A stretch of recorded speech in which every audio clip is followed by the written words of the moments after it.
Iron Man Trilogy. Oh, yes. This is the most recent trilogy? Mm-hmm. We might Was the third one the best one?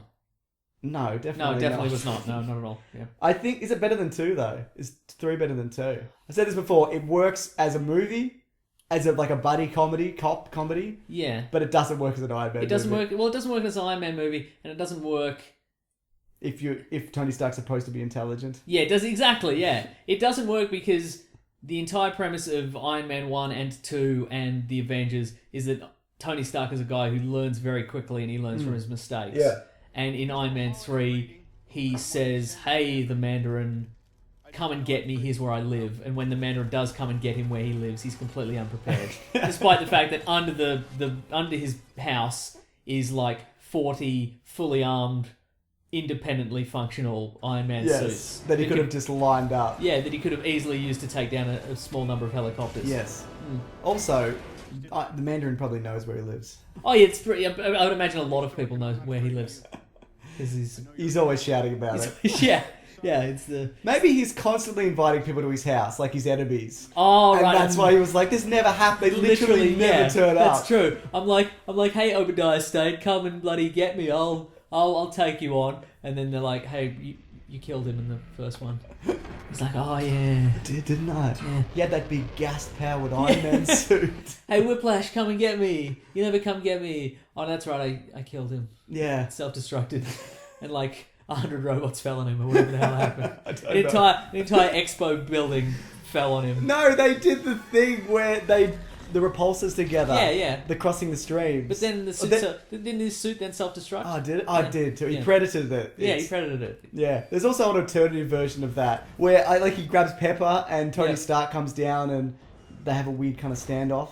It's not better or worse. It's... So this is an actual film scene? Yeah, it's filmed, yeah. Oh. The special effects aren't completed. Right, okay. Yeah. But that looks real great. Oh, it's so good. Mm-hmm. But yeah, I still remember being so disappointed with Iron Man 2. Uh-huh. But to Marvel's credit, they learned a big lesson from Iron Man 2. Yep. Where they realised, we can't just make trailers for upcoming movies. Yep. And Sony didn't learn that lesson. They've never learned that and may never learn that lesson. But Iron Man 2 is just build up.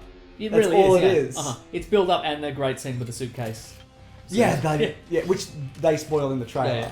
Yeah. Oh, here's a Weekly Planet exclusive for you. Sure. I met somebody today who is a friend of Robert Downey Jr.'s stunt double for the Iron Man movies. Okay. And apparently, like, when they were filming one of them, like, he was in the suit because it's like it's like a plastic shell. Yeah, and it's like you have to be a very specific physique. You have to be really tall and broad shouldered, but really narrow waisted because that's kind of how the suit fit. He doesn't look anything like Robert Downey Jr. But. Yeah.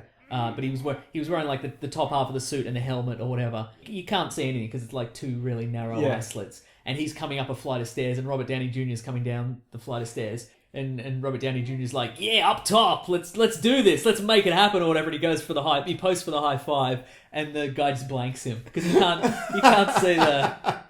can't see what's happening. And people had to tell him later that you blanked Robert Downey Jr. Yeah, and you're fired. Yeah, you were definitely fired. That's so funny. It's good, right? And embarrassing for Robert Downey Jr. Oh, yeah. Anyway, I like to think that Robert Downey Jr. goes for a lot of high fives in life. Like, they're not all... He posts up and they're not all taken. And he's just like, whatever, I'm cool. You know, he just keeps on strutting. Like, if you took a video of him just walking down, like, Melrose Avenue or whatever, it's a lot of him high-fiving people. Like, hey, it's Robert Downey, whatever. And then, like, every fifth one, people are just looking at their iPhone or whatever. And he's like, yeah, keep it moving, kind of thing.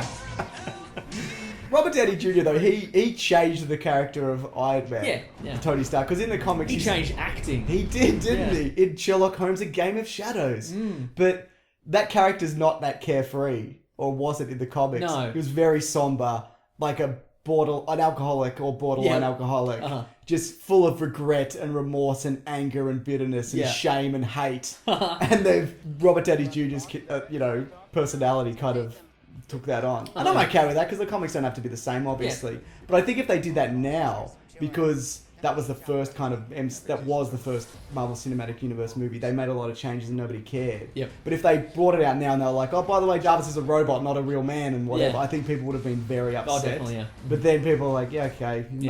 Because he wasn't that popular a character. No, not at all, no. Everybody's an expert after a movie comes out. Oh, boy, are they ever, yeah. But yeah. Also, you know how he broke his ankle or rolled his ankle in 3. A lot of that is they've just CGI'd his head onto somebody else. Oh, that's... Like the end scene he's not there at all. Do you mean the one where he throws the arc reactor in the ocean? Yeah. Really? That's not him at all? Like the Titanic. Yeah. The end of the Titanic. Some kid's going to find that and blow his hands off. Like, that's not going out when you throw it in the water. It's just going to... You're right. It's still got a lot of energy in it, doesn't it? Yeah.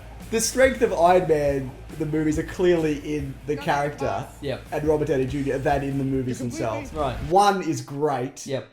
The others have elements of them that are good. Yep. But I would say they're probably some of the weaker films in the Marvel Cinematic Universe, 2 and 3. Yeah. Mm-hmm. Yeah. Trilogy, say? Trilogy. Yeah. I know, right?